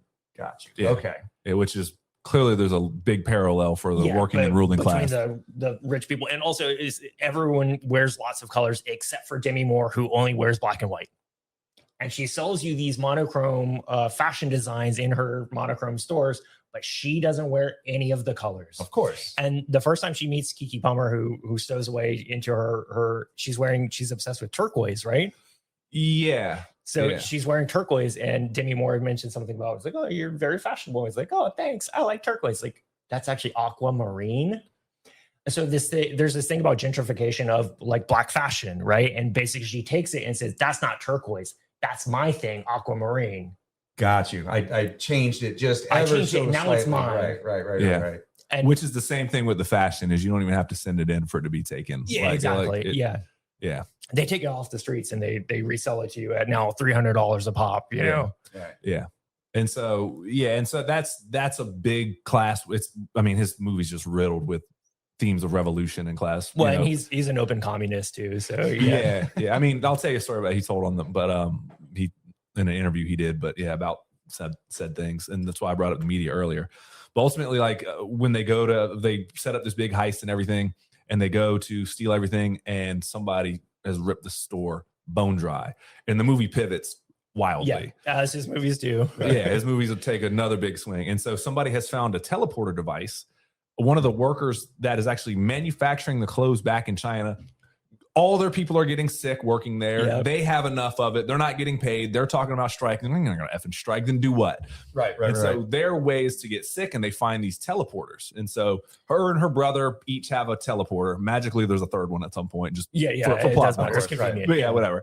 And so she jumps in the teleporter, ends up in America, and she just jacks everything And sends it back to China to the workers, and they hold it hostage for a ransom. Okay. It's like, we'll give you your clothes back if you pay us more money. And you Literally seizing the means of production. correct. Yeah, and if you don't stop poisoning us with the dye color of the fuchsia, whatever it was, And so they end up linking up. The Velvet Velvet Gang or whatever is like, yo, you need to be on our side because one, you got the goods, you know. And so that's like the movie pivots there. Yeah, they team up for a little bit, and then there's a whole different pivot where then they find the machine can resort things back to its original nature. Yeah, it's not just a teleporter; it can transmogrifier, deconstruct. It deconstructs and then can reconstruct to its optimal. I forget, what do they call it? Accelerate. Its optimal whatever. Yeah. So they can point it at something and accelerate it into the future, whatever it's like. Future version is I don't know. They, for example, so if you put in a shirt, it's going to evolve it to eventually what the fashion will be. Here's like a probability machine. It's kind of like nonsense. Okay, transmogrifier. There's a police. Calvin Hobbes taught us this. Yeah, there's a police van that rolls up and they accidentally hit it with that, and it turns into like the future battle tank. Which was done in miniature, by the way. Yeah, that entire scene. There's a car chase scene. And it looks they're chasing through the streets, and it's all done in miniature. Like obviously miniature, or kinda. He'll even say this in his interview. He's big on texture. Boots Riley is, and so he uses color. And he says, when I say texture, I mean not just I want to shoot miniature. I want to shoot scale. I want to use stop animation. Like he's big on every aspect. So it's a lot of movie. Okay. Like, okay. And then is it too much influence? Is it too? For me, a touch too much. Okay. I still enjoyed the hell out of this movie. Don't get me wrong. It throws a lot of ideas at you. And maybe reel it back just a little bit. No. Or that's why he's here. I want to hear it. Yeah. No, the whole point is that it throws a lot of ideas, spaghetti out of the wall, and hopefully something sticks. Okay. But the main theme is revolution, forming unions to get what you're worth. As that's our main sequence in terms of class warfare. That's our weapon. And I want to talk about the music actually, real quick. Oh yeah, the song "Hi Hi Ho Ho Hi Hi Ho Ho." Boop, beep, boop, beep, boop, beep, boop, beep, boop, beep, boop. That song is an absolute jam. So I was talking to Adrian about it. I was trying to figure out like why they chose like a polka. She sing with you? Yeah. Oh, nice. That's my girlfriend, by the way. She's the coolest.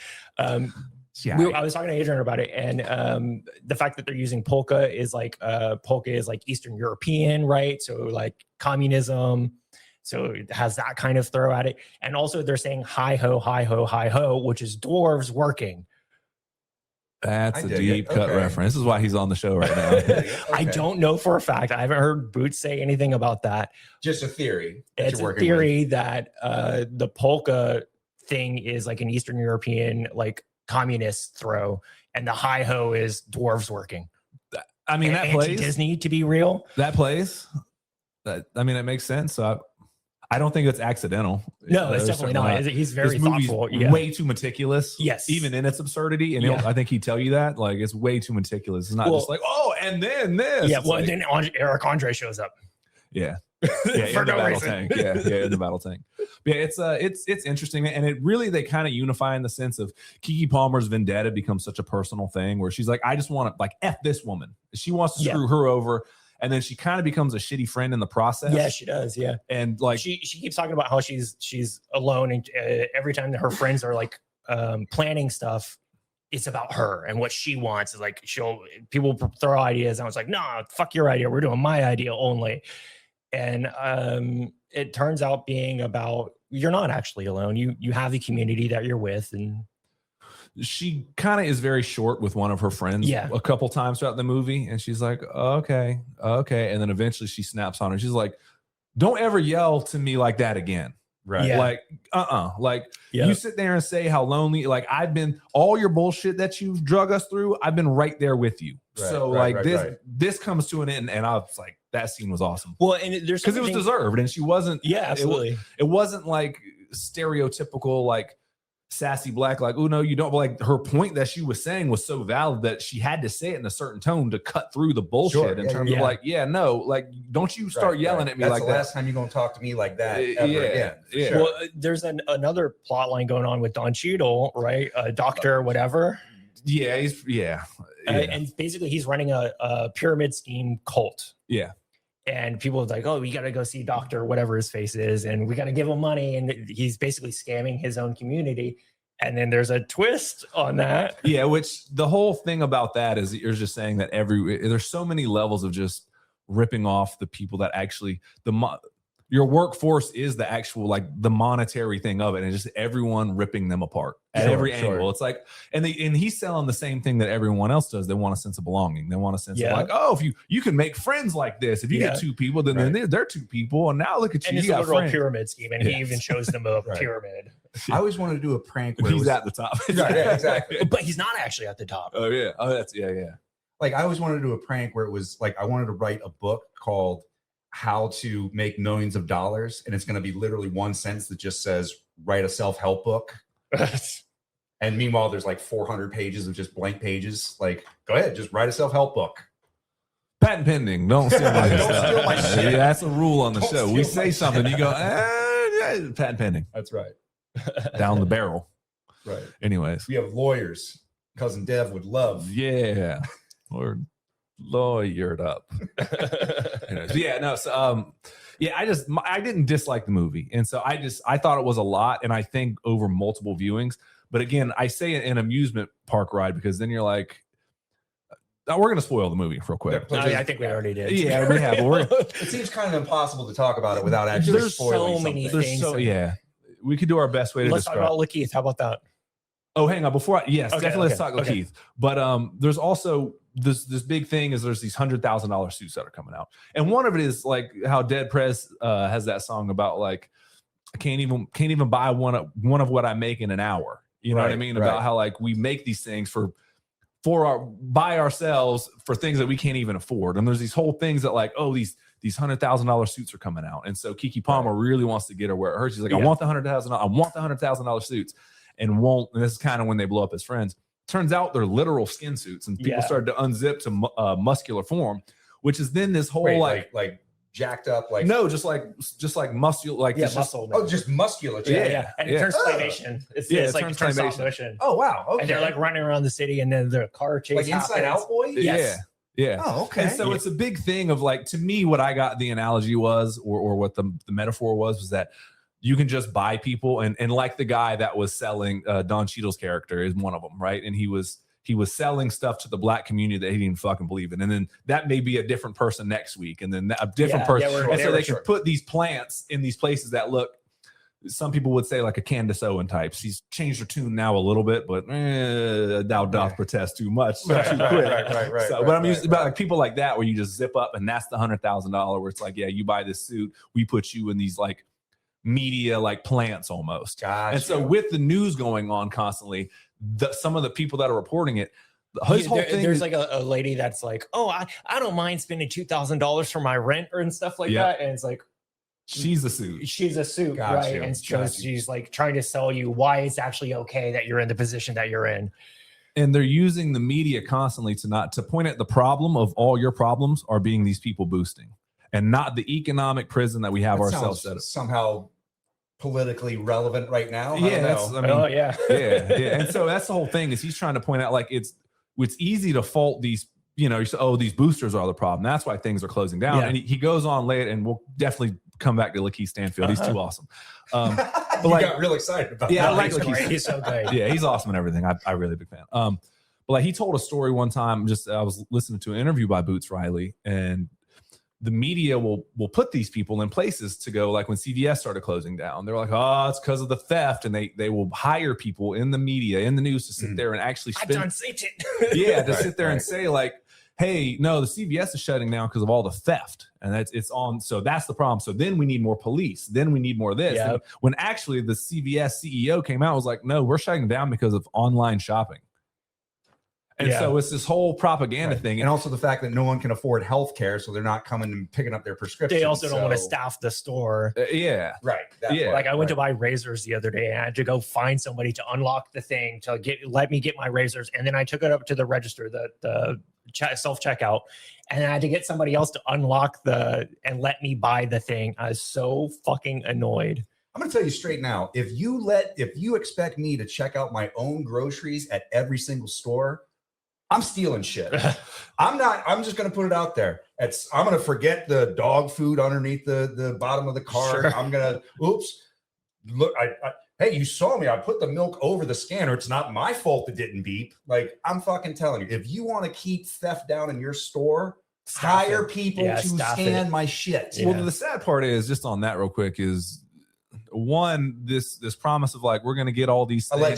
Allegedly, we're going to get all these things that these are going to cut down on the price. And it's like, it didn't do that at all. No. It's just whatever savings that might've happened. It's just profit for them. Yeah. It's just, your profit margins got better. So my defense against that is when I put stuff on my resume, I swear to God, I put part-time cashier.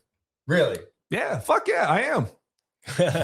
Fucking multiple times a week. That's my way of one that can handle it, man. So anyways, but yeah, back to profit is just stolen wages anyway.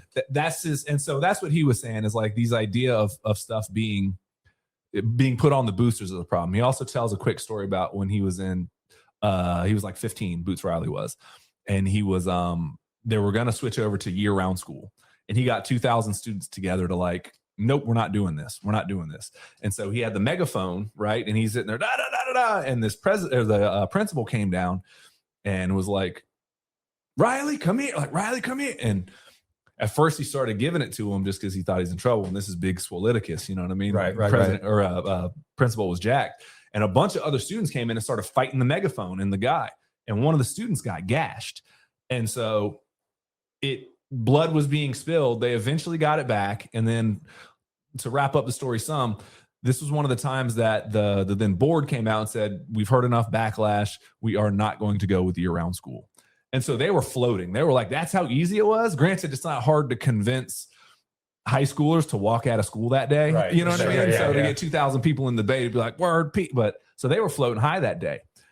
The next day, there is a Black Run Media newspaper that comes out. And it was the first time they had ever put anything in color on the front page.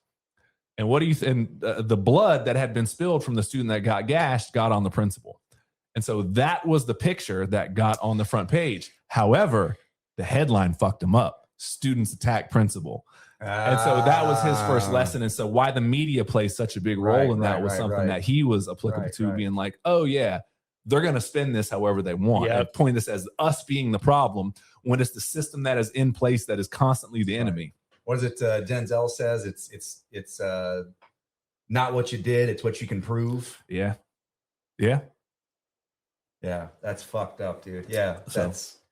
I mean, I don't know. All for the Fifth Estate in terms of, I do believe that the press should be able to report on, do deep investigations and report on sort of the dark underside of things and uncover truths that have been buried. But also there's a certain point of like, but you also work for corporate overlords. And if they tell you to run this story compared to that story, I can only guess which one you're going to run. Sometimes the editor is just like, they'll take your story about, a student riot or whatever and turn it just with the headline. Yep. And just so with the what headline. I'm saying is usually there's some sort of political or financial connection there in terms of like, course. Oh, well, whatever, the paper, the owner of the paper, his sister's brother's cousin is the dude that's running for mayor, and this is gonna make him look bad. So we don't want to, it's all like the Hearst and the Rockefellers running everything, man. Like, what can you do? Yeah. So I say all that to say, I brought that back to the media, but yeah, you are right. And so that was his first experience with that. But I know you got a lot more to talk about. So I'll yield back to you. Lakeith, man, let's talk about this motherfucker. Hall of Famer, baby. He's so good, dude. So basically he shows up in the movie, and every time he shows up to Kiki Palmer the first time, and everything gets weird. Like every time she sees him, she has big feelings and can't focus. Yeah, me too. And can't focus and like, shut the fuck up. You're distracting me right now. And every time he shows up in the movie, he is a distraction from the rest of the movie. Yeah. He stops the movie in its tracks and is distracting Kiki Palmer. And she has to say, stop this. You're distracting me, the audience. Okay. Yeah, that's a good point. Yeah, it does come to a screeching halt every time. That seems a little too on the nose. Oh, yeah. Yeah, this movie's not. Yeah, it's not subtle. Subtlety is not its forte. Not even just color choices and everything. The color palette's beautiful. More on that. There's Kiki Palmer and the Velvet Gang, or whatever they're called. They're talking about Lakeith's character. I forget his name, to be real. Just Lakeith. And they're like, "Oh, he's so fine." Anyway, did you hear that? How he ate out this girl? Yeah, he went down on one of their friends, and she died or got her soul drained or something. So he drains souls through pussies. Yeah. Oh, he's like a demon. He's a literal demon. And so it cuts to that, like it turns into a demon, and it gets graphic. Well, they make a joke. They're like, "How was the sex?" He's like, "She ain't get hers." he's like, "But the head game." And they do this whole sequence of her like lifting in the air. Yeah. And like her she turns to like stone, basically. Like she starts dries out. Yeah. It's really funny. And I've heard people were walking out because of that scene. Why? And they're like, this movie is rated R. Calm down. Yeah. Very funny. And he keeps showing up. Like Kiki Palmer will be what's her name? Chevrolet? No, Corvette. Corvette. Thank you. Taurus. It's Corvette. Oh, yeah. She's like trying to steal shit, and he'll just pop up and like, I've crossed oceans of times to basically. Pretty much admits I'm a demon. And admits that I'm a demon, and she's like, "You're fucking my shit up right now. Go away." Yeah. Okay. Every time, and then at the end of the movie, he shows up again. It's like, "Oh, I'll do anything for you." It's like, "So you stop sucking souls out of pussy?" He's like, "Yeah."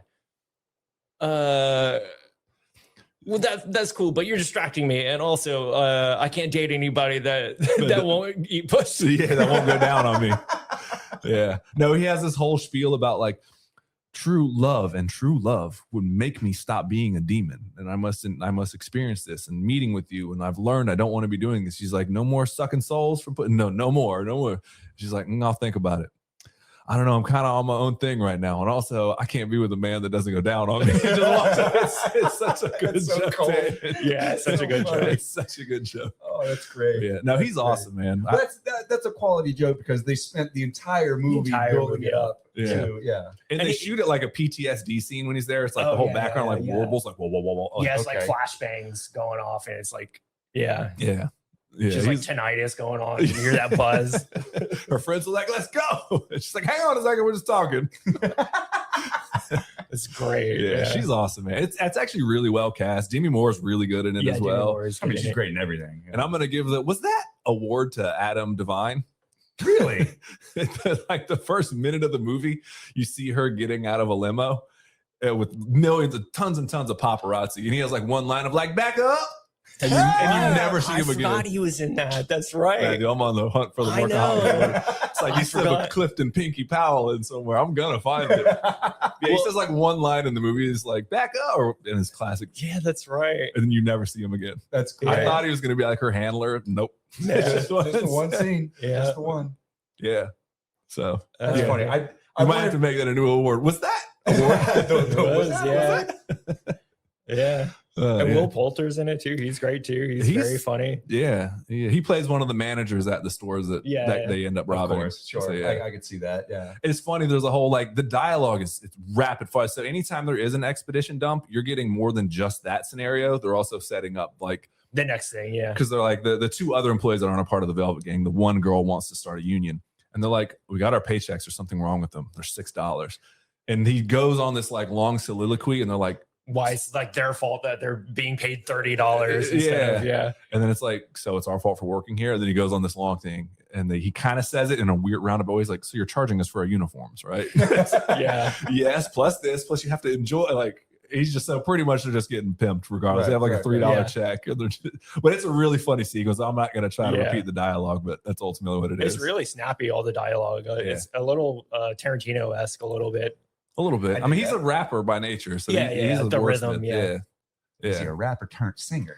He's a rapper. He's just an artist, man. Yeah, he does everything. I think he did the music too. Yeah. I think that's his band. Yeah, it is. Yeah.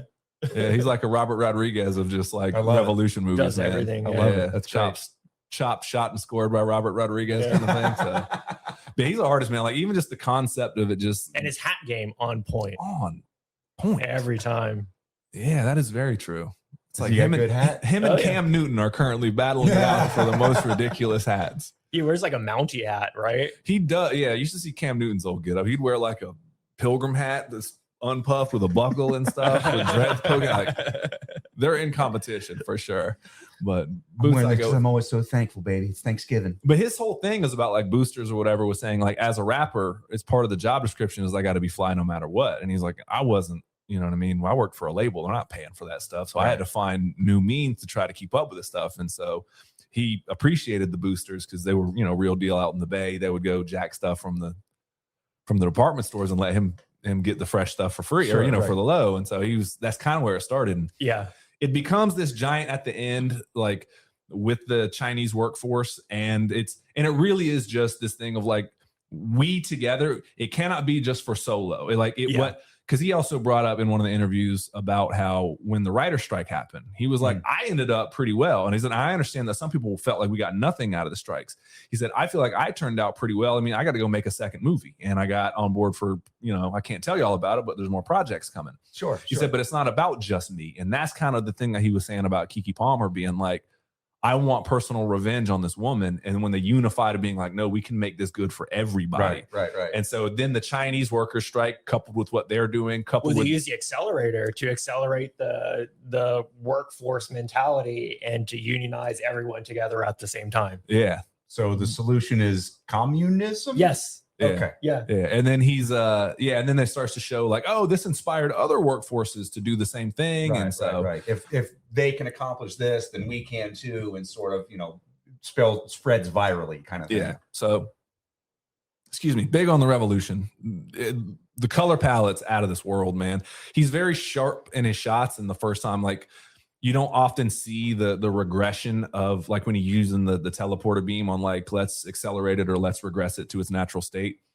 There are times like you'll see him hit and then it's a poof and then it's clearly like a costume change. You don't see it. So, or there's one where they do an entire warehouse and all you see is just like something's going to revert back to feathers and yarn. And so all you do is just see yarn in these colors as the light. There's every one of these modes of teleportation. So you see these lights going and you'll just see stuff going up. It might be wood, it might be this, it might be that, and it's so he's very creative in the way that he spends the money. And like we also like the movie has a lot of like cartoon logic too. Like they literally do a leg spinny scene.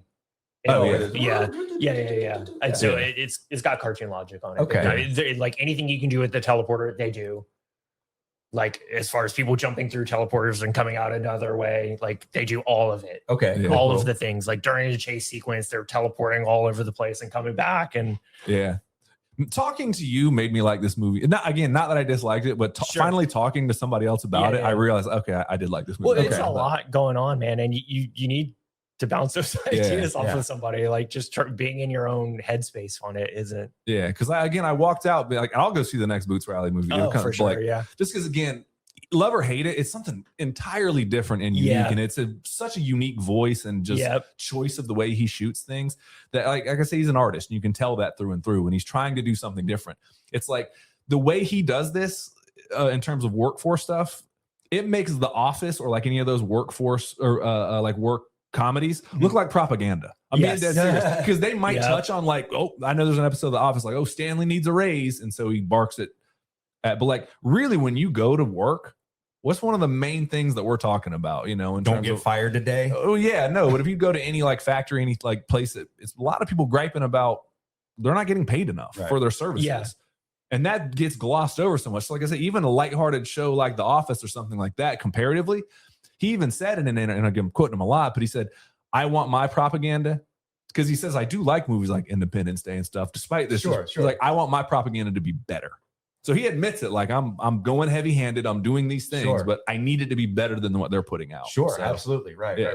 I mean, you have to have the counterbalance to, you know, the rah, just fit into the system, just, you know, USA #1 kind of thing. Yeah, absolutely. Like, you can't do the same thing that they're doing and expect a different result, because it's just gonna, I mean, it's gonna get glossed over. So like, you have to make a stance. You have to make something bold and vibrant and weird and, you know, off-putting.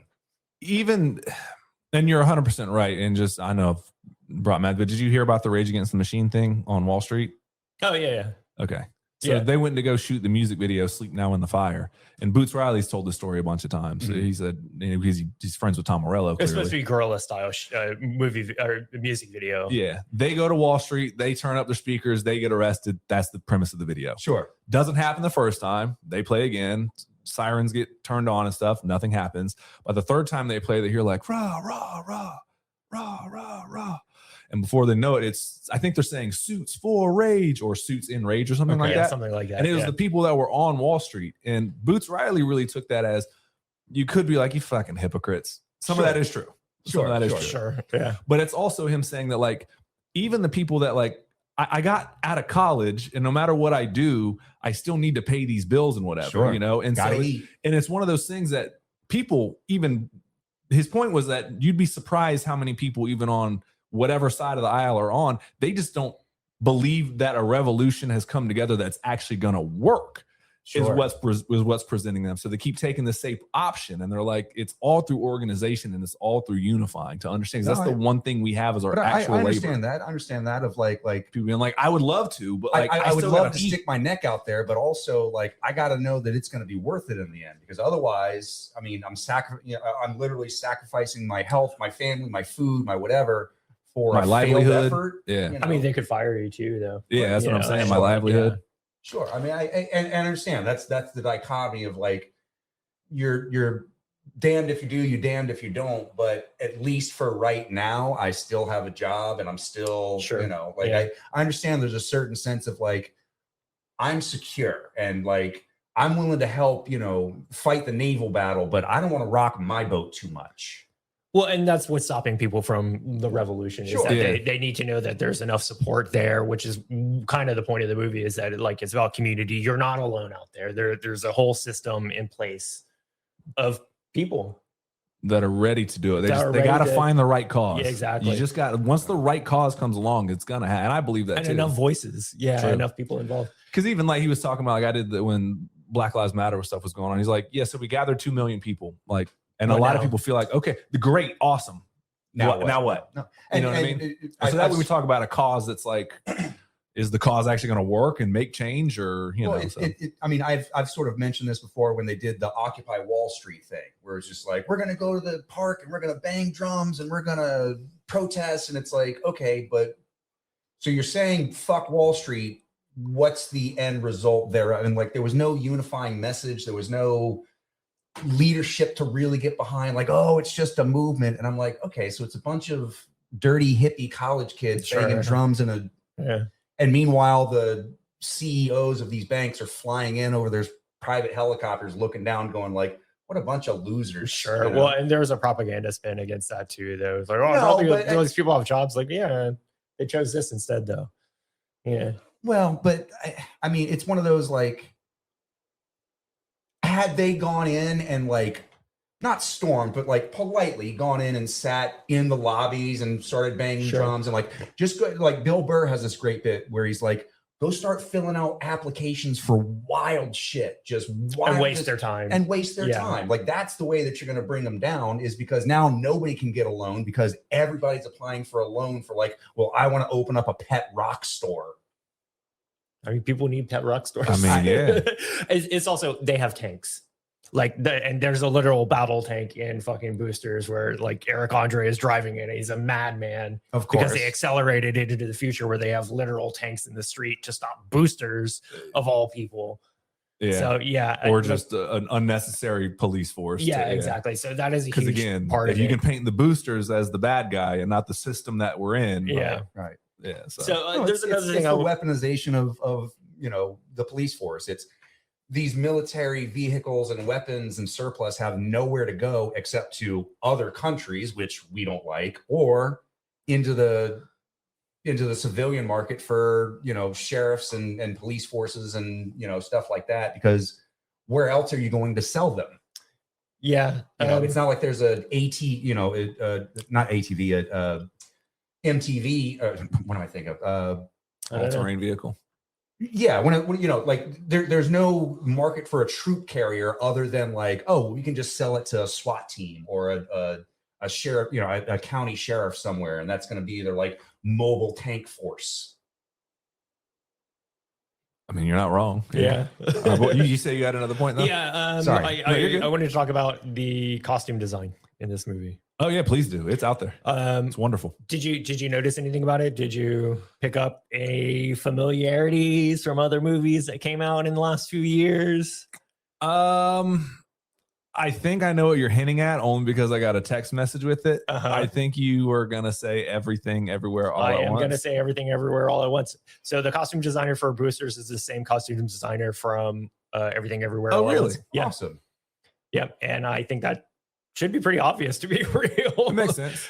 Because both movies very fashion forward, very avant-garde, lots of crazy designs. Because Jobu Tupaki, and every time she shows up, like crazy costumes.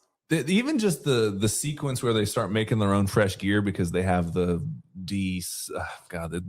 reverts it back to its natural state or whatever. Like there's one where they're all just like, all right, hit me. And then like one's a tree. And then they like, there's a whole sequence of them just parading ridiculous costumes. Yeah. Even the scene where they're boosting and Kiki Palmer is in the jumpsuit, the pink jumpsuit stuff. Like that is still a visual costume choice that is very clever. Yeah. Very clever and funny as hell. I like how Will Poulter's, they're like, you three are in trouble, or like you four are in trouble because you're not wearing the proper uniform. He's like, we're wearing Metro fashion stuff. Be wearing last season. Right. Anyway, we're gonna charge you for Your new uniforms. Right. I have on 15 pieces of flair. Yeah, but that's the minimum. Yeah, pretty much. But it's funny that they have on last year's that they all jacked for free, and it doesn't count. But yeah, no, I didn't. I mean, I thought you were gonna say like, did you notice the yellows in this represented this? I'm like, man, there were so many colors. I need a fucking it's impossible. spreadsheet. But like, I'm sure they do, but like, I would need a even the spreadsheet scene to with catch it. Will Poulter, where he's the manager of the store or whatever, and everything's yellow. Yellow is a color that makes you like uneasy, like I was talking about earlier. And that scene, I think specifically, has enough breathing room in it that you're supposed to feel uneasy in that space. Yeah. You know, because they don't spend time in any of the other monochromatic colored stores for very long. Once they do that premise, they do the yellow thing, and then they move on. Yeah, they start going to Milan and all that. Yeah, exactly. The movie pivots quick. Yeah, and then they pivots again. You're like, okay, now skin suits are attaching. Like, what is this? Yeah, what is going on? Yeah, it's wild, man. If you're looking for something different, definitely go watch it. So, you'll at least have a good time. Yeah, I agree. And you're not gonna. We've said it a million times on the show, like points for creativity and just giving me something I haven't seen before. Sure. Like, again, even if I didn't loved it, like I liked it a lot, I'm liking it more now talking to you, being like, okay, because I missed some of these things, and just it was a lot of movie really quick. It's a lot of movie. It's I hate to do this again, but it's really similar to Everything Everywhere All at Once. How many ideas it throws at you and just lets you have to deal with it. But the important part of this, you somehow have to tie all those ideas together, like, because there's definitely been movies out there that have thrown everything at the wall, and you're like, well, that didn't stick, and because there's no unifying sort of like thread that's sort of, I mean, even in the most simple sense, sort of ties them all together. Well, I mean, like even describing Everything Everywhere All at Once to somebody's like, it's a kung fu movie, but it's also about like generational trauma, and it's also about like your own experiences. Yeah, there's so much going on. Accepting the person you want to be. You can't just like, TLDR it and like give a little clip. It's so many ideas, and it's like some of them work, some of them don't. Whatever, fuck it. I really want you to watch the Gore Verbinski movie. Good Luck, Have Fun, Don't Die. Okay. The third act goes on a little too long, but I think you'll dig it. This Sam Rockwell movie. Sammy Rocks. Yeah, that was on my list, and I just missed it. Yeah, you'll like it. I mean, Sam Rocks is he carries it. If your only thing is like, hey, is Sam real funny for 2.5 hours? He is. Yes. Well, he was in White Lotus the previous season, and he's great in it too. Yeah, his scene is a doozy, but yeah. He was talking about being a lady boy and everything. Yeah. What happened? You ever seen White Lotus? I didn't watch I didn't watch that season. I've seen that. Man, he just no spoilers. No spoilers. Yeah, I'll watch it. Okay. I didn't watch the season, but I watched that part. Watch that clip of Sam Rockwell talking about lady boys. It is wild. It's funny, dude. With the Wall of Famer Walton Goggins right there. Yeah, nice. Okay. The Goggins is definitely about it. I got that Gog in me, baby. That's right, baby. Well, and you can tell in that scene, Walton Goggins doesn't know what Sam Rockwell is going to do, and he does not know how he's going to approach the scene. And Sam Rocks just throws crazy. I assume improv stuff at him. It's got to be at least a little bit, because he goes off. He goes in hard in the paint on that one, man. I gotta check this out.